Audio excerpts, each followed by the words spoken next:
Sebenarnya terdapat perbezaan yang besar antara sibuk dan juga hidup kelam kabut. So, ramai antara kita ni yang hidupnya rasa macam hari-hari sibuk je. Tapi hidup tetap tak ke mana. Inilah disebabkan oleh kehidupan yang tak ada arah tujuan.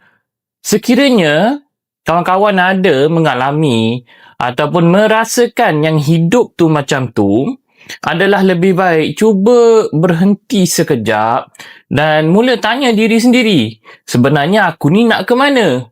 Kalaulah masih lagi berada dalam keadaan yang macam tu, tibalah masanya untuk define kehidupan supaya kita ni sedar bahawa kebanyakan masa kita je rasa yang kita ni sibuk, banyak hal, banyak kerja nak buat, tapi hakikatnya hidup tetap stuck pada keadaan yang sama.